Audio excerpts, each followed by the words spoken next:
Beberapa buah bangunan mulai dari perumahan hingga ruko yang ada di Kalimantan Selatan ada yang miring. Bahkan sudah ada yang roboh, salah satu bangunan toko retail modern di Pal 14 Gambut Kabupaten Banjar.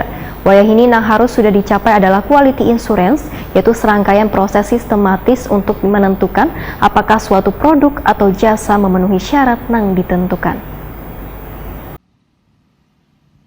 Beberapa buah bangunan mulai dari perumahan hingga ruko yang ada di Kalimantan Selatan ada yang miring, bahkan sudah ada yang roboh, yaitu salah satu bangunan toko retail modern yang berada di Pal 14 Gambut Kabupaten Banjar. Ketua DPP Inkindo Kalimantan Selatan Insinyur Sahbandi MM Wahidakuni Prima TV di sela-sela Musprop Ikatan Nasional Konsultan Indonesia Kalimantan Selatan ke-10 di Best Western Hotel Banjarmasin Besukan Sabtu 14 Mei 2022 memadahkan banyak faktor yang menjadikan keberhasilan sebuah konstruksi, sedangkan konsultan hanya salah satu bagian dari zona konstruksi. Di antaranya ada kontraktor, pelaksana, wan direksi proyek. Terkait peran-peran konsultan, ujar Sahbandi, paling dasar hanya merencanakan kemudian melakukan supervisi, wan fungsi melakukan manajemen kontraksi. Menurut Sahbandi, wah ini yang sudah harus dicapai adalah quality insurance, yaitu serangkaian proses sistematis untuk menentukan apakah suatu produk atau jasa memenuhi syarat yang ditentukan.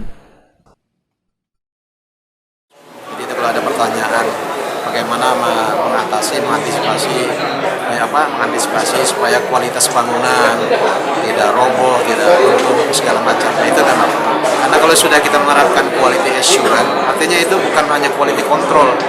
Kalau quality control itu pekerjaannya diuji kemudian hasilnya didapat.